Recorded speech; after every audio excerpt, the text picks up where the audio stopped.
Hello, Timmys. Thank you for joining us for this Purdue Timmy Global Health podcast. Our mission for this podcast is to educate our members on global health issues and promote meaningful engagement in our societies through fruitful conversation, lifelong learning, and advocacy. My name is Domingo, Timmy's Global Health Roundtable Chair, and I'm a second-year Doctor of Pharmacy student here at Purdue University. Today, we have the honor of hosting Anne-Marie and Max, Timmy's past Ecuador trip goers and trip leaders, as this episode's guests to discuss sustainable healthcare and outreach. Max and Anne-Marie, thank you so much for being with us today. Thank you for having us. Yeah. All right, to start us off, if you guys could tell us about yourselves and your personal and professional involvements, feel free to go for it. You can go first, Max. Okay. So my name's Max. I am a third-year student here at Purdue studying medical laboratory sciences. I plan on going into medical research after I graduate and while gaining experience to head to PA school. So that's my end goal. I've been involved with Timmy for the past 3 years since I've been here. I was first a general member, and then I went to be a trip goer for the Ecuador trip Brigade. And then I was a trip leader. Well, I was supposed to be with Anne-Marie this past year, but that obviously did not end up happening. So we're going to try again doing that this summer, hopefully. But yeah, other than that, outside Purdue, I love snowboarding, I love traveling and trying new things, and I love reading. So yeah, that's enough about me. What about Anne-Marie? So I'm Anne-Marie, Anne-Marie Conrad. I am a senior this year at Purdue. This is my fourth year, and I am studying global studies in Spanish.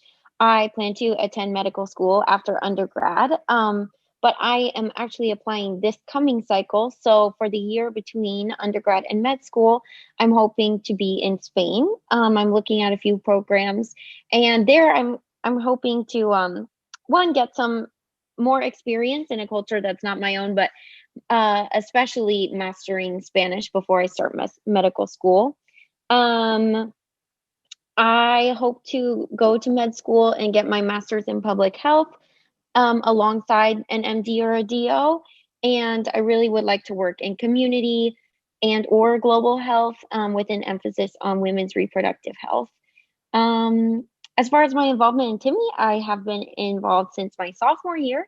My path is super similar to Max. I was a general member, and then an Ecuador trip goer, and then an Ecuador trip leader, which, didn't exactly pan out as we thought, but we definitely learned a lot throughout the kind of cancellation and postponing of our trip. So yeah, outside of academics, I love to meet new people and try new foods and travel to new places whenever I get the chance. So yeah, that's me.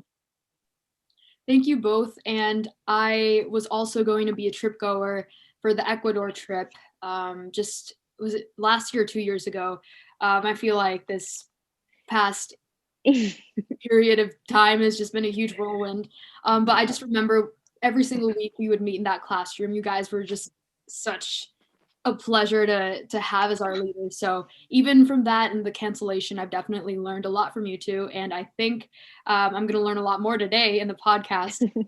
So to Hopefully use that segue, hopefully, to use that segue, we're going to start off with continuous care clinics. So just setting the foundation for what we're going to be talking about today. So what are these continuous care clinics and how do they work? I can go ahead and talk about the continuous care model. So Timmy as an organization, when they started looking into doing these medical brigades, they definitely didn't want it to be something where we go in with our money and equipment and then kind of just drop it off and then leave. They definitely wanted something more long-term and something with more of a relationship there. So our continuous care clinics, the way it works is volunteers from Timmy, so usually that's university groups from chapters of Timmy, along with medical professionals, and then the Timmy representatives in Quito go or wherever this medical brigade is taking place, because Timmy has the continuous care clinics and more than just keto. But the Purdue chapter services just the keto area. So yeah, they go at least every 90 days to the different communities. So a lot of the patients there are there purely to pick up their 90 days worth of prescriptions. It's a great way to sort of make sure that people are continuing to see a physician or a healthcare provider. They definitely are still getting their medicines on time. And it's kind of a consistent roster, for lack of better word, of Timmy coordinators working with the organization in Quito, which is called Tierra Nueva, and the local neighborhoods. So there's relationship there between the community members and the Timmy representatives. So they're yeah, and that relationship is really important um, to making sure that people are getting served not just once, but their healthcare needs are able to be met over time. Now that we have a good understanding of why they're there and how they work, can you now, both of you, go into a day in the life and what happens on these medical brigades? Yeah, so I can start this one off. So the night before, we always pack up, just make sure we have everything ready for the morning. So that's like all of our medicines, all of our prepackaged stuff, so that we can just get to the clinic site and make sure everything goes out smoothly. Um, so yeah, that's the night before, and then the next morning we wake up, we have breakfast there, and then we pack up the bus and we drive to the location clinic site that we're going to for that day, and that can be honestly anywhere from 20-minute bus ride to an hour and a half away. So it really just depends and kind of gives you an idea of where we're going in that region and how far like out we go and how honestly close we stay inside the city limits. So it's kind of all over the place, and it's um, a good time for you to just talk to the local people who you're going on the trip with there. So on like the bus rides, you can talk to people and you can see the countryside and see the city. So it's a good time to just kind of process where you're at in that time. Um, so yeah, so then we get to the clinic site, we set up, and then we have stations. So we have the check-in site. So we check them in there. Their history gets written down. If they're a previous patient, then we already know that because we use a system that just the Timmy site uses. So we can have their history there. We can see their medications that they've previously taken and everything, which is very helpful for when we have returning patients and everything. So yeah, I guess I can have Anne-Marie explain these stations a little bit and then go on from there for the day. Yeah. Um, so yeah, we start out with registration, and like Max says, it's super helpful because a lot of the patients there have seen Timmy before. So all of their medical history is already there. If there are any notes from their previous appointments, it's already in there. Um, if they don't have it, or if there's any updates to their medical history since we've last seen them, then they'll go to the medical history station. There are medical students that are actually local to the Quito area, and they are kind of act as our translators, and they also will and they'll be able to talk to the patients and make sure that they're comfortable and get any information that's needed. From there, they'll go to triage. They'll get all of their vitals taken, so blood pressure, and then lots of measurements like height, weight, things like that. And then they'll get to go into consultation if they are, for instance, diabetic, or if anything, if like a UTI is suspected, they can be sent back to triage for a urinalysis or a blood test. In consultation, they see physicians. So we take physicians with us, either nurse practitioners or doctors, and we also, that are volunteers from the US, and we also utilize local resources. So a lot of times there are physicians from our partnering hospital in Quito. So yeah, consultation. As a volunteer, one of your jobs in consultation is scribing. I think that is a lot of our, I don't know, Max, maybe you would agree or disagree, but I think a lot of our trip goers, that's their favorite station. What do you think? Oh yeah, for sure. Especially just Okay. because it's eye-opening, you learn a lot. It's a great station to be at. Oh, for sure. You're in the consultation with the doctor, you're writing down everything for them. And also, if you have any language experience, that one is really cool because you kind of you have a translator there with you. So not room for error in that way, but you do get to kind of test yourself and see, what am I understanding? What am I not?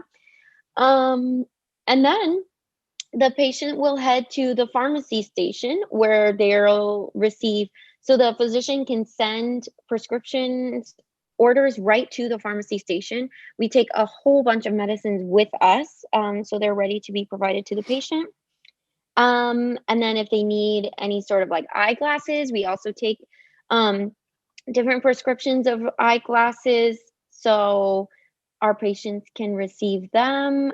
And that's about it. Pharmacy is pretty much the last one. And then if they need a referral to the larger hospital or to somewhere with equipment to do an MRI or something like that, then they'll get it there. But I think that's all the stations. Am I missing anything, Max? I don't think so. I think you hit all of Okay, them. perfect. But yeah. That's definitely a lot going on, but I love how both systematic and organic it all sounds, because while there might be a lot of hard work and a lot of moving parts, I feel like from what you explained, I feel like it's a pretty integrated and enjoyable process for everyone that's involved. And I hope that's likewise for the patients and for the healthcare providers and the volunteers. And so with that, were there any days or moments that just really stood out to you? Because I know it's so eye-opening to be a part of the healthcare field. For me in pharmacy, and for you guys trying to get into PA school and med school, just through that entire learning process, what would you say would be a moment that really just opened your eyes and gave you something to consider in your future practice? Yeah. I can go first for this one. Go ahead, yeah. So I know very little Spanish. Before my first trip I went, well, I actually still now, but anyways, that's besides the point. So I didn't have a lot of like communications with the locals there just because of my experience with Spanish. And so I had a translator or just like other trip goers with me the majority of the time so they could communicate. But even if I didn't have a translator, I would still be able to communicate with the kids and the patients and like everyone there, just because, yeah, we can't speak the same language, but that's also a cultural barrier that, like, yes, it's going to be there, but there's other ways around it. So I learned that although I'm not speaking their language, I can definitely still speak and interact with them in a way that like I didn't know I could do before this trip, which was very nice and it was eye-opening because I could take that and bring that back to the US because yeah, that's going to happen here. There's going to be people who I won't be able to talk to. So that's nice that I could bring that back here and apply that to my job in my future in the medical field. So that's what I learned. So yeah. For sure. And I know that, Max, I have felt the same way, and a lot of our trip goers that were on the trip with us when we were trip goers definitely were able to experience that as well. I'm thinking there are so many occasions. A specific event that really kind of opened my eyes there was one time, and I'm sure you remember this, Max. One of our locations was up a very steep hill. Quito is a very hilly city anyway. And the bus that we are in is huge. I don't think I've ever been in a larger bus, to be quite honest with you. Not only does it house all of us, all of the volunteers, but also, and probably even heavier, all of our equipment. So like all of the medical equipment, the portable walls, the all of the medications. And so there was one day where the bus wasn't able to make it up to the site where we were going just because the hill was so steep. So something that was really cool for me to see was the patients and the people that are setting up the clinic who work with Tierra Nueva and who are just community leaders. They know that Timmy is coming, and they I think they probably sensed, and also we were able to call. They're like, why aren't they here yet? So they like come down the hill, and even the patients themselves were so willing to help bring all of the stuff up the hill.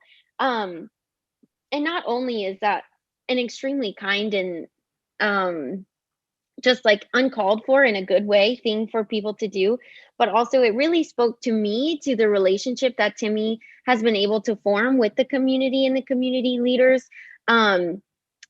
They're waiting for Timmy to be there, and they're excited for Timmy to be there, and they are looking forward to receiving the care that the Timmy Clinic and Tierra Nueva volunteers provide for them. So I think that to me was just like, wow.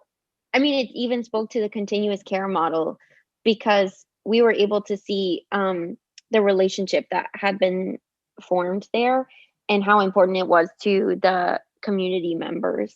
So I think that was something for me, like a specific experience where I really my eyes were open to that. I think those are really beautiful moments that you both described, and a lot of what you mentioned was their culture and building those meaningful relationships by exchanging your culture and learning from theirs. So could you talk a little bit more about what you loved about the culture in Ecuador and what you want to take away from that, different sites and cool new places that you explored? Yeah, so definitely the sites and the food. The food was so good. A big So fan of good. chicken and rice. Yes. Um, but yeah, even just going around, and when we didn't like once we were done with the clinicals, like at night and on the weekends and stuff, we did go out and do like cultural backgrounds and like educational purposes of the people who were there like housing us. So they took us around like the city and showed us around to educate us on like their background and their culture and everything. And I thought that was something that was really interesting, just because to see how many like churches were there and like how different their religion and their like food and their like business and industries and everything, how everything compared to like what I'm used to. It was nice to just get a background of like who I was there like supporting and who I was there bringing like this medical attention to. It kind of, I mean, yeah, you have to have a certain idea and background of like what people you're treating, because then that's obviously like an important part of the treatment. So yeah, definitely just getting to know their background and like culture and everything was eye-opening and a great experience overall. Yeah, I totally reiterate what Max has said. I think, and I know, especially as trip leaders, we really wanted to emphasize how important it is to know the people that you are going to serve. So that was super important to us to have those like cultural experience or cultural sharing experiences, um, because it really humanizes the people that you are working with in the health clinics. It was really important for us to be able to see the patients and even the medical care providers as humans first, and humans with a really rich background, just as we are. It's super easy to go, at least for me, and I know from other people I've spoken with, it's very easy to go on these short term service or mission trips and forget the humanity of what you're doing, and understand that you are an individual with an incredibly rich background and personal story, but forget that all of the people that you're interacting with are also that way, and they also have that their own personal story. So I think that the cultural sharing experiences were super helpful in that, because we just got to talk to people that were local to the area, um, in a normal like context of making friends. So I think those moments were um, definitely some of my favorites. So definitely talking about how you would just talk to the people who live there and see their way of life. And you both made really good points about how when you're treating and helping these patients, it's not, you don't define them by their disease state or anything. You're talking, interacting with a human being. And once you get to know different facets of them, then the more deeply you connect and the better care that you can give them. And I think that's a really great idea that we have in healthcare, that you have to see the entire being in front of you. And I think that's really neat. So there's probably a reason why all three of us chose this field. And I think that you both described is really, really exciting.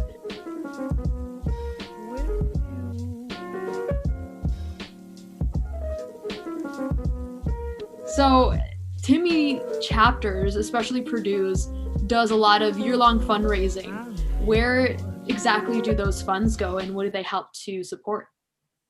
Our long-term fundraisers, they do go toward Tierra Nueva, which is one of the organizations that we work with there. And a lot of our funding goes toward an actual hospital, which is called Hospital Padre Carollo, which is where a lot of the medical students that we work with as translators are actually doing their education. And then Max, if you want to talk about kind of like the newer developments and things. Yeah, so what Purdue does, our fundraising actually is going towards the hospital, and from our fundraising, the hospital was able to add 6 new emergency room beds. So that was very big for the hospital. Anne-Marie actually, for our service trip that we went on, not the one that we led, but the one we went on, we actually got to see the hospital there, and we got to see the rooms that they added, which was kind of cool because, like, okay, yeah, we're doing all this stuff back home, but like actually seeing it in person and seeing, okay, we're actually making an impact here. That was something that was really cool and just like made you feel good because, like, okay, yeah, we actually are making a difference. So it was definitely something very cool and eye-opening to see. Yeah, I think a lot of us we're able to really appreciate what Timmy as an organization allows us to do as college students, because although we may really want and feel passionately about global health and improving healthcare around the world, it's kind of tricky to say, okay, how do we go about that? So Timmy has given us a way to really affect change with what money and fundraising we do have. So speaking of affecting change, I feel like these short-term service trips do a really nice job of getting out there to Quito and then helping the patients that need those services. But then I think you both mentioned to me before why Timmy does a good job. And this episode is called Sustainable Healthcare for a reason. So could you tell me a little bit more about how Timmy tries to make it as sustainable as possible so we don't just go and then leave and then make it a bit more difficult than before we came? Could you just go into a little bit more about that? So we have discussed the continuous care clinics, and I think that's a huge part of why we like the model that Timmy uses. Not only that, they employ local people. So while they do rely on a lot of volunteer work, they also do employ residents of Quito to either feed us or house us while we're there. So those are some things that we really appreciate. We appreciate the relationship that Timmy has built with local organizations and community members. And even being there, you can see that relationship existing. So that was super encouraging to me. And those are some bigger things that we really appreciate about the way that Timmy as an organization goes about doing these short-term service trips. Another thing that I think is pretty huge is they are able to have student groups, different chapters from different universities come throughout the year. And so Purdue's group goes over spring break usually, but there are different student groups that come every 3 months all the way throughout the year. So while it would be naive and incorrect to say that all of the work we do is only for the people that we're serving, the students do get a lot out of this. And while we are instrumental in helping the clinic or just facilitating the clinic, the trip is also for us. And I think that's an important thing to remember. So it's definitely a relationship there where you give a lot, but you also get to receive a lot. And I think Timmy does a great job of sort of like giving a lot of different student groups the opportunity to do so from different universities around the country. And in that way, they're able to service the people of Quito, like the communities that they service, on a regular basis. Sustainable healthcare, I think you just touched on it really well there, and what type of healthcare we need if we're going to embark on these medical brigades. Because I feel like it's been covered at a bunch of GMs that we have at Timmy, but it's not an us versus them, or we're going to help them, because in reality, they are thriving right now with the society and everything that they have there. And like you said, we're just helping facilitate these clinics. And I remember when we went on that retreat down to the headquarters in Indianapolis, our facilitator for the trip was just like, okay, can you guys tell me why you're going on this trip, or what is going to be the benefit to you and to the people from going on this trip? And I knew that there was a bit of a pause and a few hands shot up, but I think the people that did answer had a good idea of sustainable healthcare. It's important because we can play a part, but it's also important that we understand, like you said, the bigger ethical questions of short-term service trips and how we can do it in an ethical and sustainable way. And like you said, with the fundraising and with the learning that happens on both ends, I feel like there's always a way to make these programs and these opportunities better. Not that they're bad now, but just in that mindset of we can always develop, we can always learn, we can always grow. So just to leave the listeners with some food for thought, how can we make this better?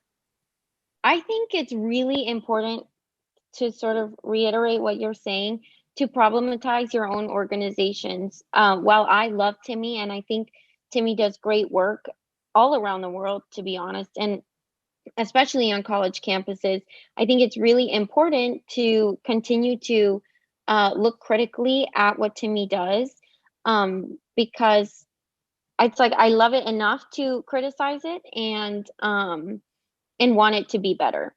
So I think that even the field of global health needs to continue to be problematized, because I don't know that I would say it runs rampant, but there's definitely huge overtones of like white saviorism, attitudes of paternalism, even issues with students working and not understanding their scope of practice, which is relatively none, and sort of like some issues that a lot of student volunteers run into as brigade volunteers. So I think it's really important to continue to look critically at these issues and like continually criticize ourselves to make, to better the field as a whole. Right. Yeah. So just going off of that, I feel like some people just put blinders on the majority of the time and just think, okay, this is going to affect me this way, and then this is going to affect my future this way, XYZ, blah, blah, blah. And for Timmy Global Health to keep doing what it's doing, and for things like Timmy Global Health to keep prospering in the way they are, we have to take those blinders off and think, okay, this is not just about me. This is about the organization, the people I'm serving, the community I'm in right now, and the community I'm going to be in.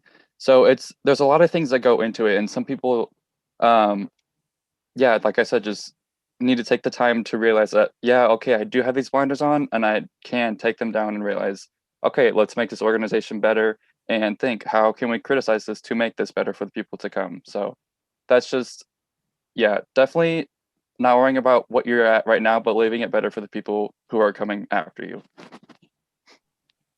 Right. And it takes a lot of reflection and a lot of healthy self-criticism to be able to grow in that way. And I appreciate both of you providing your perspectives on that, because I feel like there's no right answer. there's a good direction that we can head in. And I know that was a big question, but it's always fun to have these self-reflections and these conversations with other people who are really involved in this field. So with that, I just want to thank you so much for being on this podcast. Thank you so much. Yes. All right, are we ready to wrap up? Yeah, I think I'm so. good to go. Awesome. Okay, so there you have it. That's our episode on sustainable healthcare with the amazing Anne-Marie and Max. So thank you, Ella. Yes, thank you. So to our listeners, we encourage you to check out the additional resources on this topic in the various links provided. If you're on Spotify, give us a follow. If you're on YouTube, hit subscribe. That's all for this episode. Stay safe and stay well, Timmies, and we will see you next time on our next Timmy Global Health podcast.